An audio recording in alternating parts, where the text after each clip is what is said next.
அயலான் fast review ஒட்டுமொத்தமா படம் super.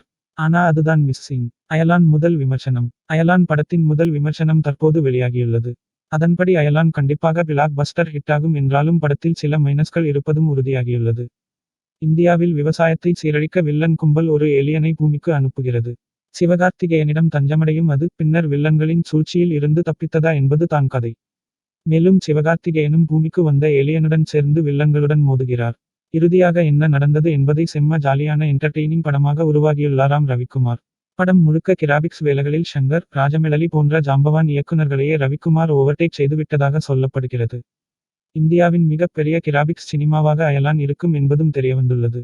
அயலான் படத்தின் முதல் பாதி சுமாராக சென்றாலும் இடைவேளைக்கு பின்னர் மிரட்டலாக உள்ளதாம். இதனால் இரண்டாம் பாதி தாறுமாறாக இருக்கிறது எனவும் திரைக்கதையிலும் இயக்குனர் ரவிக்குமார் மிரட்டிவிட்டார் என்றும் தகவல்கள் தெரிவிக்கின்றன. சிவகார்த்திகேயன் நடிப்பு மட்டும் இல்லாமல் ஆக்ஷன் காட்சிகளிலும் செம்ம மாஸ் காட்டியுள்ளாராம். ஆனால் ஏ.ஆர். ரஹ்மானின் இசையில் பாடல்கள் மட்டும் ஒத்தாக இல்லை என நெகட்டிவான விமர்சனங்கள் வெளியாகியுள்ளன. அதேபோல் ஏலியனுக்கு சித்தார்த் டப்பிங் கொடுத்துள்ளதும் ரசிக்கும்படி உள்ளதாம். சிவகார்த்திகேயன், யோகி பாபு, கருணாகரன் கூட்டணியில் காமெடியும் கை கொடுத்துள்ளதாக தகவல்கள் வெளியாகியுள்ளன. ஒட்டுமொத்தமாக குழந்தைகளை கூட்டிக்கொண்டு குடும்பத்துடன் பொங்கல் கொண்டாட அயலான் படத்தை பார்க்கலாம் என விமர்சனங்கள் தெரிவிக்கின்றன. அப்படி நான் உங்ககிட்ட கேட்டுக்கிறேன். படம் ஒவ்வொருத்தருக்கு ஒவ்வொரு சுவையை கொடுக்கும். நீங்கள் போய் பார்த்து ரசித்து உங்களுக்கு ஏற்றதை எடுத்துக்கங்க. நன்றி.